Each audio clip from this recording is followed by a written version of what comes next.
Hello guys, welcome back to my another video, and this video is all about my OJT experience as a college student. And it was Monday and it's our lunch break time. After the break time, we go to BDO with my supervisor to deposit a check. So ako lang po yung mag-isa nag-deposit dito sa BDO that time kasi nga kailangan naman pumunta sa kabilang bangko to deposit a cash. So ako yung kailangan po i-deposit dito ay check po, manager's check. Actually, bawal mag-video dito, pero dahil crowd chaser tayo, mag-video tayo. Joke lang, pero I was taking this video because it was my first time here. And I was nervous, so this looks my face. Char, so yan, lumabas na ako ng BDR habang naghihintay ako kay ma'am. So yan, pinibidyon ko yung tinapos kong transaction. And I was waiting for my supervisor after that. After namin mag-deposit sa bangko, ay sumunod naman kami sa next agenda namin, which is mag-provide kami ng bills. So, ito po ay rides papuntang SM to pay the bill.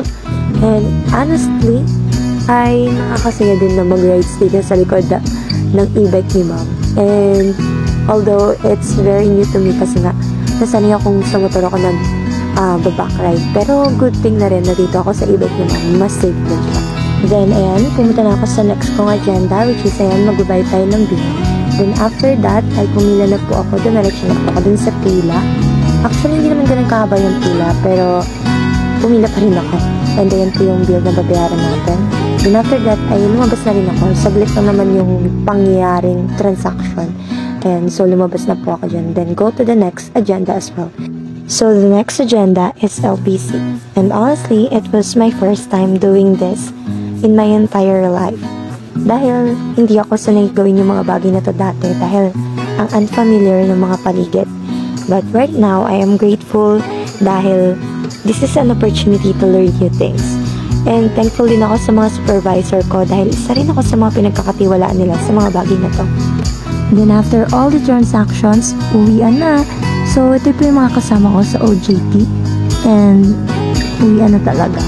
I really wanna go home na after all the tiring day, but it is a great thing na marami tayong natutunan for today, right?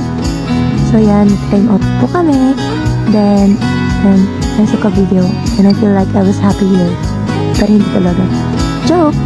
So yan, we decided to go to the Pure Gold after this.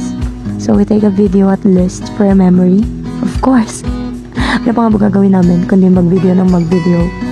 So ito flex lang namin yung mga bag namin na ginamit. So yun pa yung bag namin ng OJT pa kami. Then, tcharan! Nandito na kami sa video sa Pure Gold.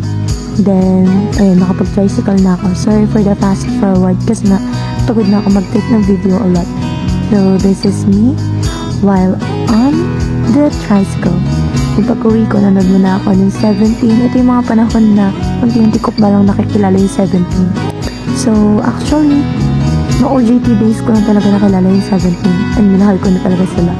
Then after that, I decided to go to my bed. Ang sarap talaga bumiga sa kama kapag galing ka sa pagurang trabaho. And I thank God for this great day.